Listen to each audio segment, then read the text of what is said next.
وبعد ذكر الأسس المتينة لابد من شروطه المعينة.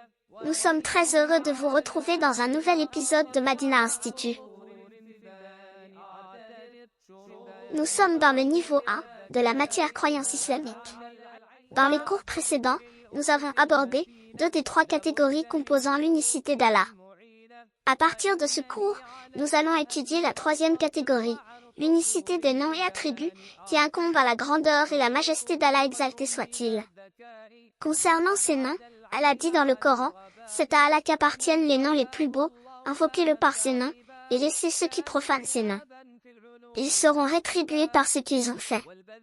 Il dit aussi, Allah, point de divinité méritant d'être adoré en dehors de lui, il possède les noms les plus beaux. Quant aux attributs d'Allah, Sifat, nous trouvons son emploi dans la sunna de notre prophète, qui approuva un compagnon qui aimait réciter une sourate du Coran, parce qu'elle contient les attributs du tout miséricordieux.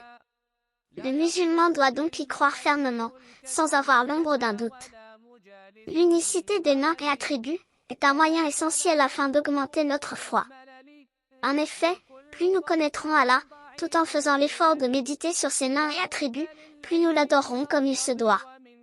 Afin de mieux comprendre, nous allons définir ces 2 termes, noms et attributs, du point de vue de la langue arabe et du sens religieux.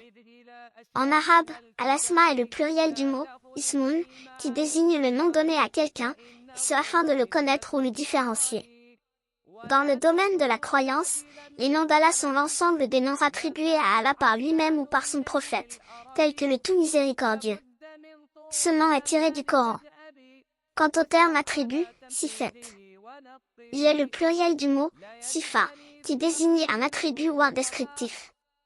Dans le domaine de la croyance, les attributs sont l'ensemble des descriptifs attribués à Allah, par lui-même dans le Coran, ou par le prophète dans sa sunna. L'unicité des noms et attributs se définit donc comme étant la croyance qu'Allah est le seul à posséder les noms et attributs cités par lui-même dans le Coran ou par son prophète dans la sunna. Et ceci d'une façon propre à sa grandeur et à sa majesté. Mais il faut comprendre certaines règles qui découlent de la parole d'Allah dans le Coran. Rien ne lui est comparable, il entend tout et voit tout.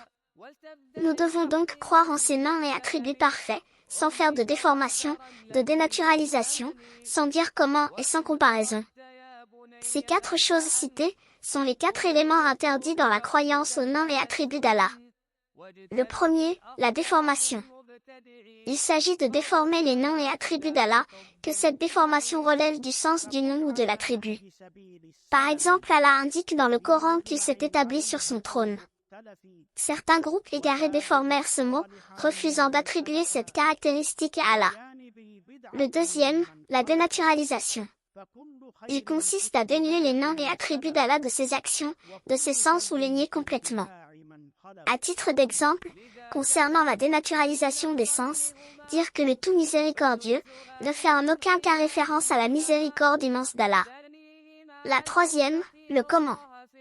Il consiste à donner une forme déterminée à un attribut divin, dire par exemple que la main d'Allah a une forme bien précise connue, alors qu'Allah a dit que rien ne lui est comparable.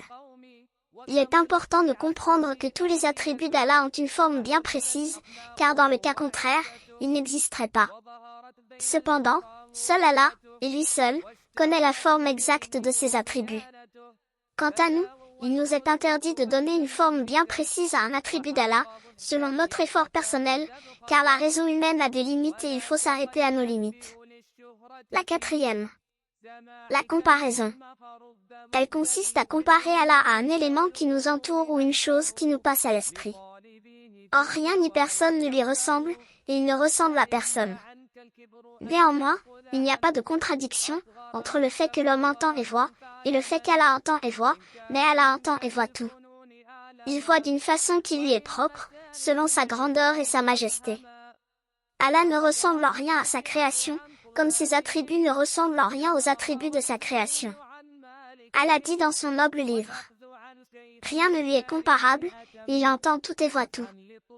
Le prophète nous dit au sujet du paradis, Allah dit, j'ai préparé pour mes pieux serviteurs ce qu'aucun œil n'a jamais vu et qu'aucune oreille n'a jamais entendu.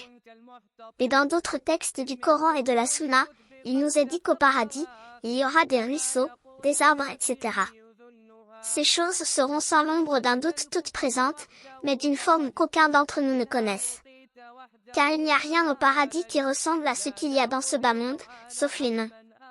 Nous demandons à Allah de nous guider vers la compréhension correcte de sa religion. Dans le prochain cours, nous étudierons quelques règles concernant l'unicité d'Allah dans ses noms et attributs, Inch'Allah. N'oubliez pas de vous abonner et d'aimer la vidéo.